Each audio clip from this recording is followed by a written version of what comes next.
Hello student, welcome back to my channel বংবালানেট। বংবালানেটে আজকের যে ভিডিওটা তোমাদের ক্লাস 11-এর জন্য নতুন একটা ভিডিও। তোমরা থাম্বনেল দেখে বুঝতে পেরেছো আজকের ভিডিওটা তোমাদের জন্য কত গুরুত্বপূর্ণ। তোমাদের নিউট্রিশনের সেকেন্ড সেমিস্টারের যে পর্ষদ থেকে দেওয়া কোশ্চেন পেপার, সেই কোশ্চেন পেপারটাই আজকে তোমাদের সাথে আলোচনা করব। তো তোমরা এই কোশ্চেন পেপারটা দেখলে তোমাদের কি ধরনের প্রশ্ন আসবে এবং কীরকম নাম্বার বিভাজন থাকবে তোমরা সবটাই কিন্তু জানতে পারবে, এবং তার সাথে সাথে তোমরা প্রশ্নের প্যাটার্নটাও বুঝে যাবে যে কী ধরনের প্রশ্ন তোমাদের আসবে। তো চলো দেরি না করে দেখে নেওয়া যাক। এর আগে তোমাদের কিন্তু প্রত্যেকটা ইউনিট থেকে 2 নাম্বার 5 নাম্বারের কোয়েশ্চেনের সাজেশান ভিডিও আমার চ্যানেলেই দেওয়া রয়েছে, এবং অল্প অল্প করে আমি প্রতিটা উত্তর ডিসকাসও করেছি। তোমরা যারা ওই ভিডিওগুলো দেখোনি, দেখতে চাও অবশ্যই দেখে নিও। তোমাদের জন্য আলাদা করে প্লেলিস্ট করা রয়েছে, সেখান থেকে দেখতে পারো, বা এই ভিডিও ডেসক্রিপশান বক্সেও আমি সমস্ত ভিডিও লিঙ্ক দিয়ে রাখবো, সেখান থেকে দেখতে পারো। আশা করি তোমরা যদি ওই ভিডিওগুলো দেখো তোমাদের অনেকটা হেল্পফুল হবে। তোমাদের পরীক্ষা যেহেতু সামনেই, তোমরা ওখান থেকে প্রশ্নগুলো যদি সলভ করতে পারো তোমাদের কিন্তু অনেকটা হেল্পফুল হবে। এছাড়াও তোমাদের ওভারঅল পুরো যে নিউট্রিশন বইটা থেকে ওভারঅল একটা সাজেশান ভিডিও আমি নিয়ে আসবো। আশা করি তোমাদের জন্য সেটাও খুব হেল্পফুল হবে।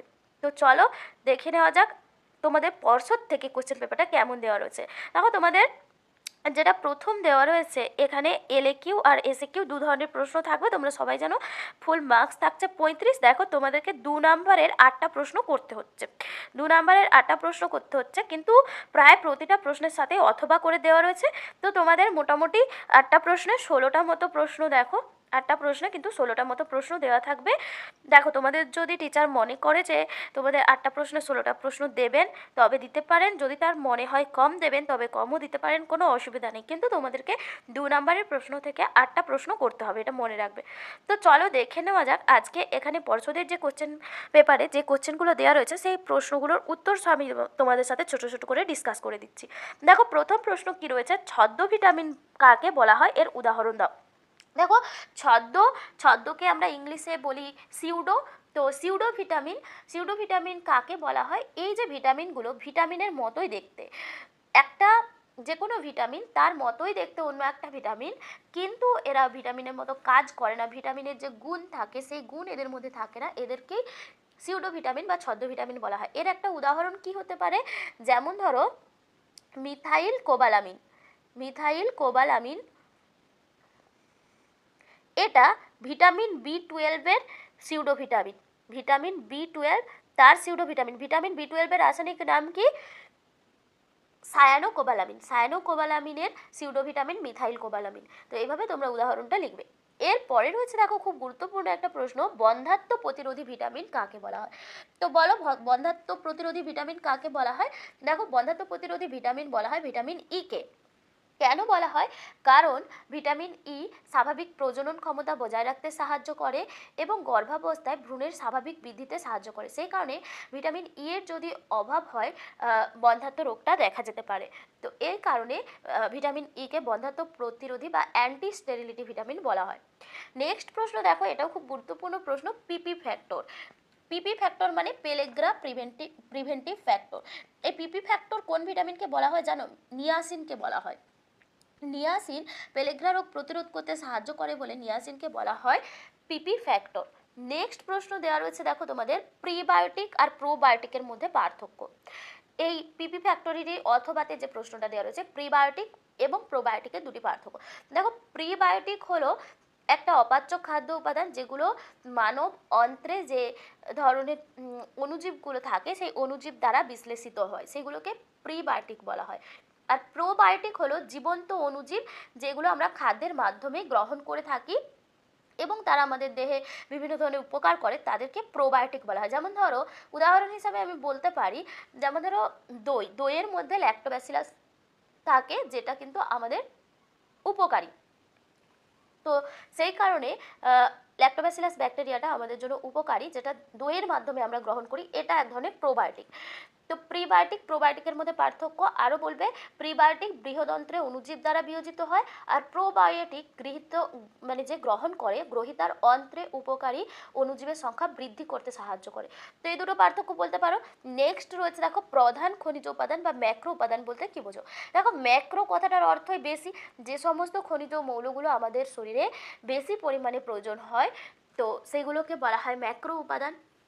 তো তোমরা ম্যাক্রো উপাদানের উদাহরণ জানলে আমাকে বলবে।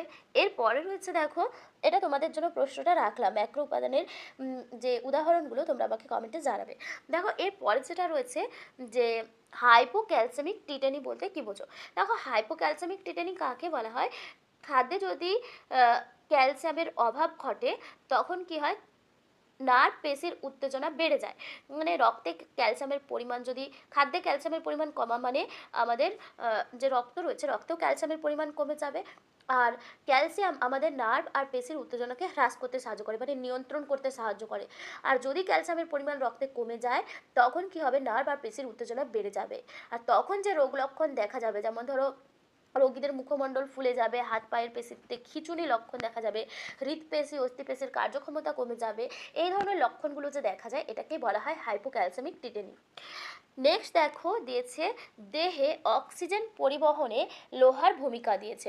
খুবই গুরুত্বপূর্ণ একটা প্রশ্ন যে দেহে অক্সিজেন পরিবহনে লোহার কি ভূমিকা রয়েছে। তোমরা সবাই জানো আমাদের শরীরে যে রক্ত রয়েছে রক্তের মধ্যে হিমোগ্লোবিন থাকে, হিমোগ্লোবিনের কেন্দ্রীয় অণু যেটা সেটা থাকে আয়রন। তো এই আয়রন হিমোগ্লোবিনের হিম অংশে এই লোহাটা উপস্থিত থাকে।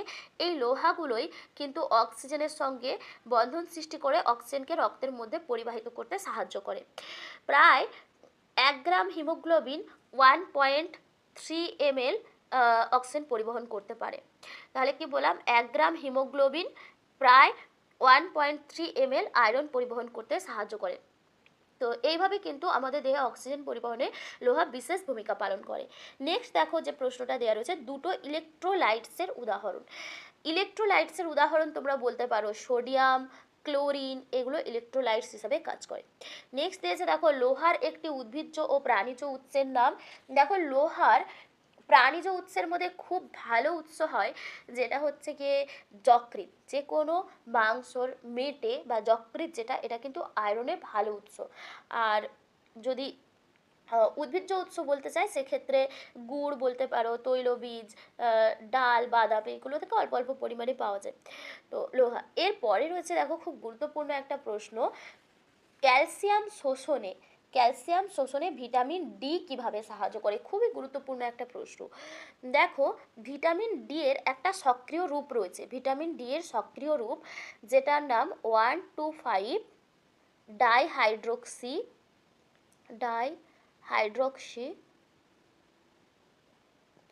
কোলোক্যালসিফেরল।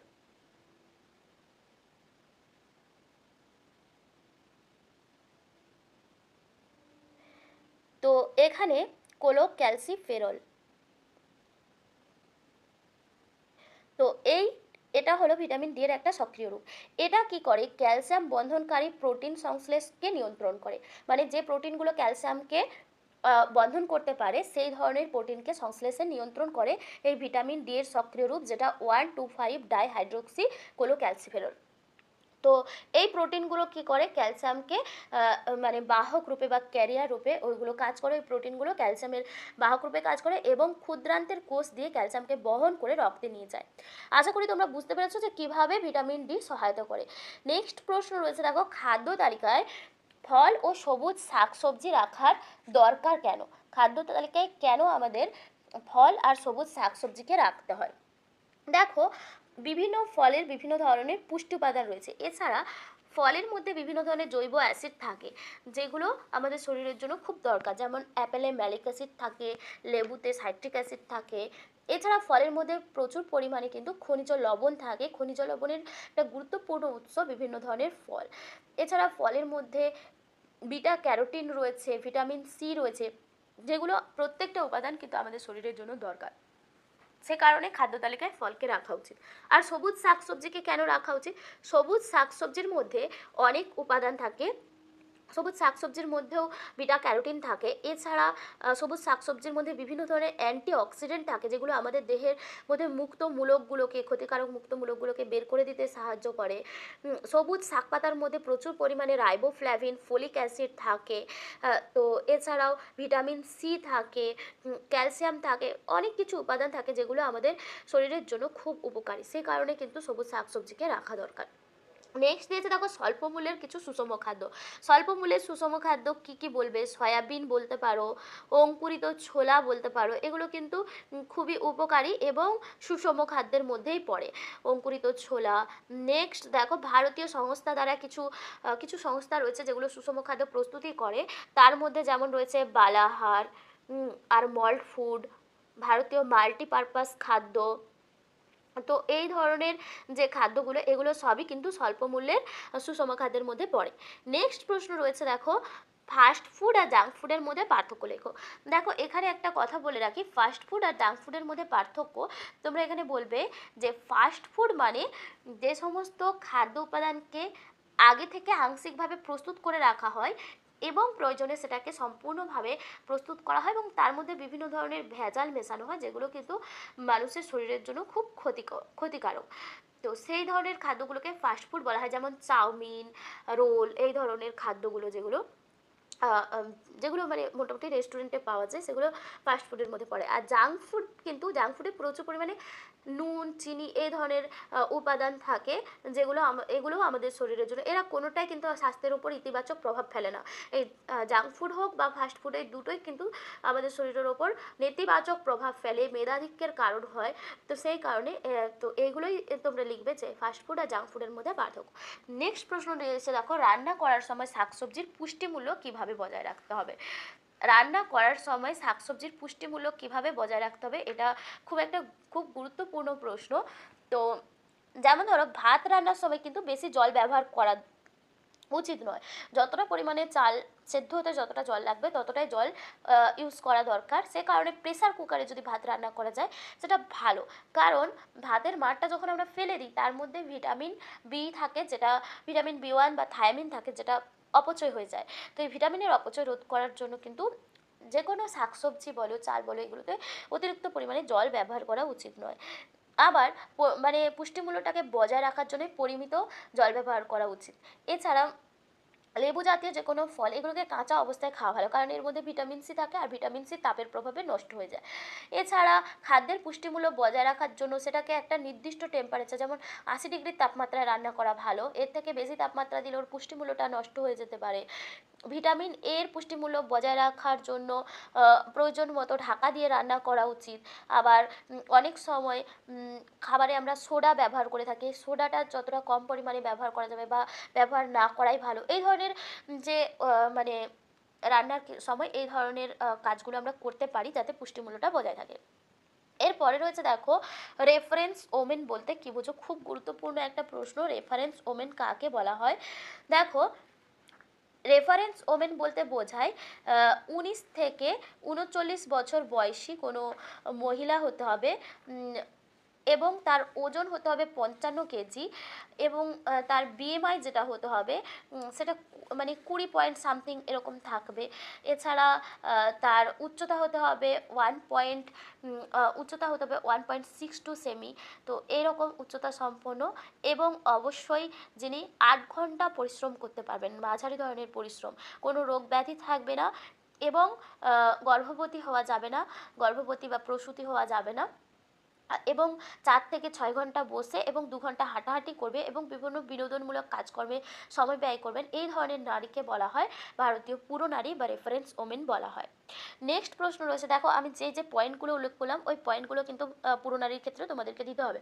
19 থেকে 39 বছর বয়স, 55 কেজি ওজন, 1.62 মিটার উচ্চতা হতে হবে, গর্ভবতী স্তনদাত্রী হওয়া যাবে না, বিএমআই 20 পয়েন্ট সামথিং হতে হবে, এবং রোগব্যাধি মুক্ত, কর্মক্ষম, মাঝারি পরিশ্রম করতে পারে 8 ঘন্টা। এই সমস্ত পয়েন্টগুলো এখানে তোমাদেরকে উল্লেখ করতে হবে।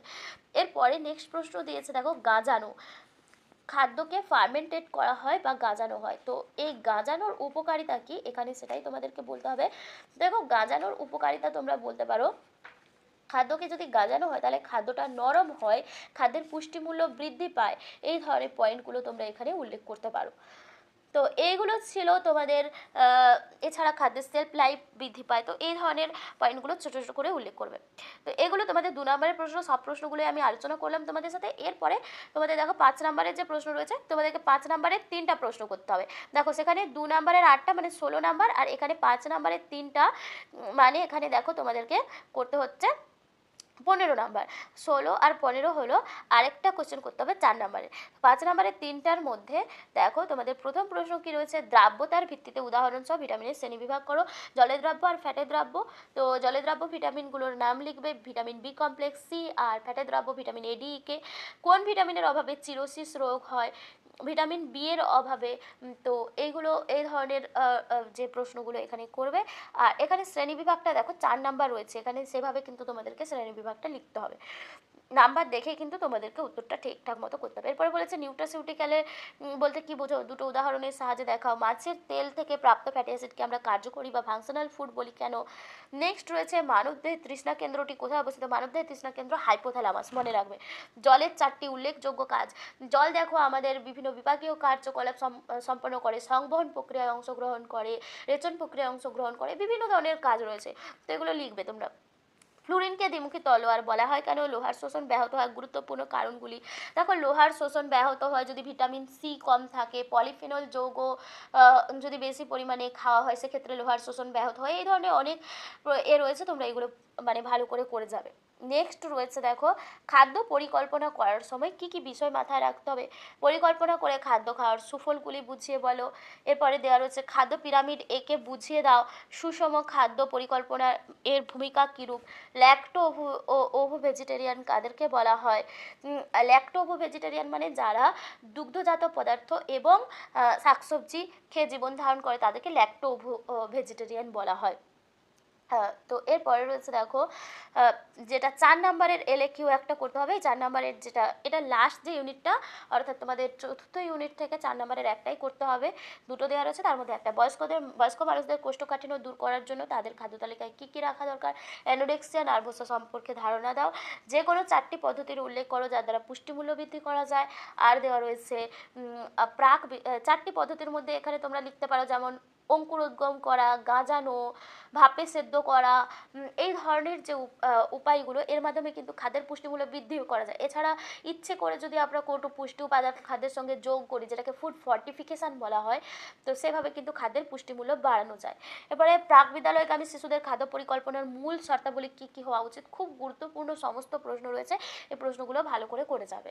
তো এটা তোমাদের পর্ষদের সেটটা ছিল, কীরকম টাইপের তোমাদের তাহলে কোয়েশ্চেন হবে আর তোমরা দেখে বুঝতে পেরেছো। আশা করি ভিডিওটা তোমাদের জন্য হেল্পফুল হয়েছে। যদি হেল্পফুল হয়ে থাকে অবশ্যই একটা লাইক করো, কমেন্ট করো, আর বন্ধুদের সাথে শেয়ার করতে ভুলে যেও না। তোমাদের টাইম খুবই কম, এর মধ্যেই কিন্তু প্রিপারেশান তোমাদেরকে ভালো করে নিয়ে নিতে হবে।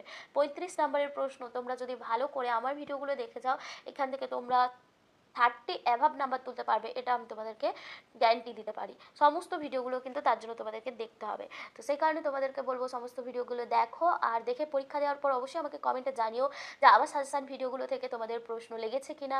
আজকের ভিডিও এখানেই শেষ করছি, আবার দেখা হবে পরবর্তী ভিডিওতে। ততক্ষণ সবাই খুব ভালো থেকো, সুস্থ থেকো, টাটা।